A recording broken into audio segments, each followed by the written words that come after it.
आज फिर से बात करेंगे प्यार और प्यार से बोलने जाने वाले अंदाज की। क्यों सब बोलते हैं कि ये ज़रूरी है हमारी लाइफ में। पता सबको भी है, लेकिन एक रिमाइंड करने की ज़रूरत है। फिर से इस लव ऑफ द मंथ के उपलक्ष्य में कह लीजिए, या फिर से रिमाइंड कराने के लिए कि प्यार कितना इम्पोर्टेंट है हमारी लाइफ में। प्यार से बोलना है उतना ही ज़रूरी है जैसे हम सांस लेते हैं, पानी पीते हैं। आइए फिर से एक स्टोरी से समझते हैं। कोई लैला मजनू की स्टोरी नहीं है, कोई हीर रांझा की स्टोरी नहीं है। स्टोरी एक बहुत छोटे से गांव के एक हरिहर नाम के व्यक्ति की है। अकेला था, परिवार में कोई नहीं बचा था, अपनी ज़िंदगी काट रहा था, खुश था। जो भी मिला, जैसे भी मिला, जो भी हुआ उससे वो खुश था और हमेशा दूसरों से अच्छा रहता, प्यार से बोलने की कोशिश करता और अपना संतुष्टि भरा जीवन करता। पूरी दिन मेहनत करता, शाम को संतुष्टि के साथ सोता। अपने आप को वो बहुत सेटिस्फाइड मान रहा था।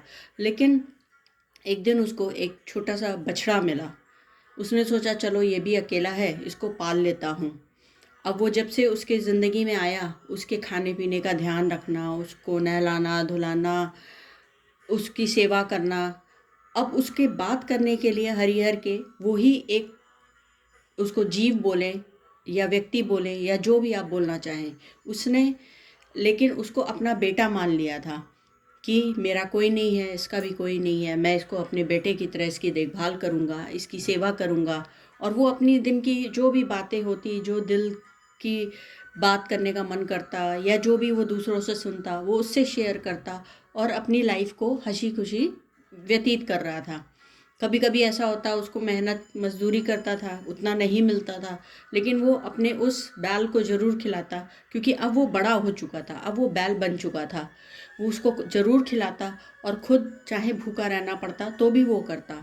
वो अपने बेटे की तरह ही उससे बात करता था। अब बैल जब बड़ा होता जा रहा था तो वो एक डिफरेंट था। वैसे तो उस गांव में बहुत सारे बैल थे, लेकिन सारे लोग बात करने लगे थे कि ये डिफरेंट दिखता है, ये बड़ा हष्ट-पुष्ट है, इस ऐसा होगा। तो उसको बड़ा अच्छा लगता कि मेरे बेटे के बारे में ऐसे बात हो रही है। ऐसे ही समय बीतता गया। एक दिन की बात है कि वो अपने बेटे से मतलब अपने बैल से बात कर रहा था कि बेटा अगर तू बोल पाता तो कितना अच्छा होता। अचानक उस दिन रात में नंदी जी, जो शिव जी की सवारी है, वो उसके सपने में आते हैं और बोलते हैं कि हरिहर, तुमने इतनी मन से सेवा की, इतने प्यार से इस बैल को अपने बेटी की तरह रखा है, तो मैं इसे बोलने की शक्ति देता हूँ और ये तुम जब चाहोगे ये तुमसे बात कर लेगा। वो अचानक से उठता है, उसको लगता है कि क्या मैं कैसा सपना देख रहा था, क्या ये पॉसिबल हो पाएगा। वो तुरंत बाहर जाता है बैल के पास और वो बोलता है कि मेरे को ऐसे ऐसे सपना आया है। और तो अचानक से एक आवाज़ आती है, हाँ बाबा, तुमने जितना मुझे प्यार दिया उसकी वजह करके मेरी ये शक्ति आ चुकी है। दिमाग में विचार तो चलते थे, लेकिन मैं बोल आज पाया हूँ। ऐसा सुन के उसके तो मतलब होश ही उड़ चुके थे। वो आश्चर्यचकित हो चुका था कि ऐसा भी पॉसिबल है।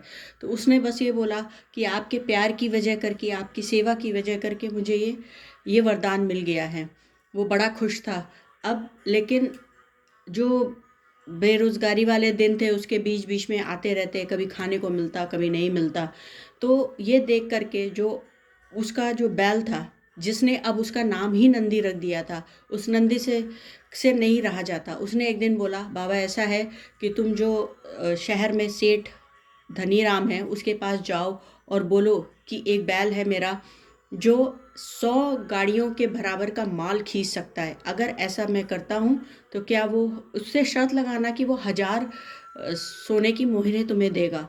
तो हरिहर घबराता है, लेकिन वो मानता नहीं है। लेकिन कई बार बैल के कई दिन तक बोलने से, लगातार बोलने के बाद वो तैयार होता है और जा कर के धनी राम को चेतावनी मतलब एक चैलेंज दे के आता है कि मैं ऐसा करने वाला हूँ, आप शर्त लगाने को तैयार हैं। धनी राम हंसता है और बड़े ज़ोर से कहता है, तेरी भी बुद्धि तेरे बैल की तरह हो गई है, बैल बुद्धि। चल, मैंने मुनादी कल करवा दूंगा, 1 तारीख तय हुई, इस तारीख को आ जाना। अगर तूने अगर तेरे बैल ने ये काम नहीं किया तो तुझे अपनी झोपड़ी तक मुझे वापस करनी पड़ेगी। तो वो शर्त तो लगा के चला आता है, लेकिन अंदर ही अंदर बहुत डर रहा होता है।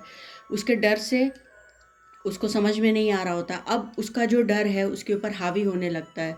वो बैल को कोसने लगता है कि नंदी तेरी वजह करके मैं शर्त लगा तो आया हूँ, मैं हार गया तो अब क्या होगा, मैं हार गया तो मेरी झोपड़ी भी जाएगी, ये होगा वो होगा, पता नहीं मैं तुम्हारी बातों में क्यों आ गया। गांव वाले भी उसके ऊपर हंसने लगे थे। उससे और वो डर गया हरीराम, और ज़्यादा कोसने लगा अपने बैल को। अब जिस दिन तय था उस दिन आ चुका था।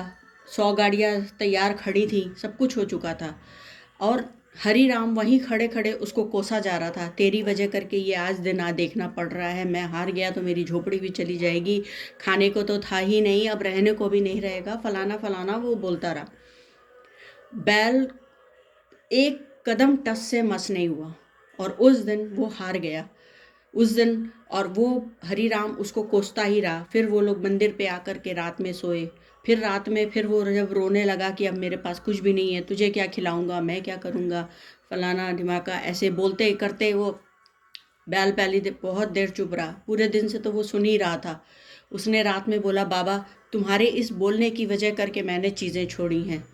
मैं फिर कहता हूँ तुम जाओ और धनी राम से इस बार फिर शर्त लगाओ, वही 100 गाड़ियाँ होंगी, लेकिन 1000 सोने की मोहरें और वो झोपड़ी भी वापस देगा, और मैं तुमसे कह रहा हूँ कि मैं खींच लूँगा।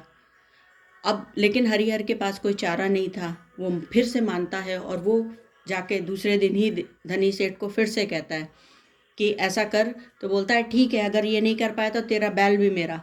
वो बोलता है ठीक है।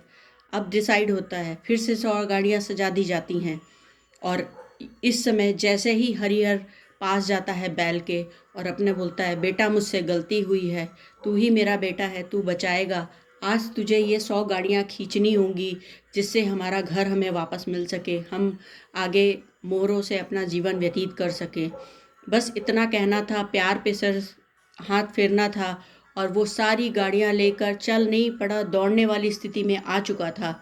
और सारा गांव अचंभित था। लाला अपना सर पीट रहा था कि मैंने ये क्या कर दिया, मैंने क्यों कर दिया।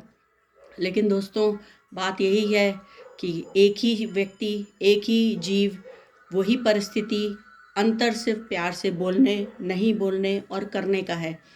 तो हम सब की लाइफ में भी कहीं ना कहीं कुछ ना कुछ इस तरह की चीज़ें होती रहती हैं। देखना है, समझना है, हम कब किस स्थिति में कैसे रिएक्ट करते हैं। आज के लिए इतना ही, कल फिर बात करते हैं। तब तक के लिए थैंक यू सो मच।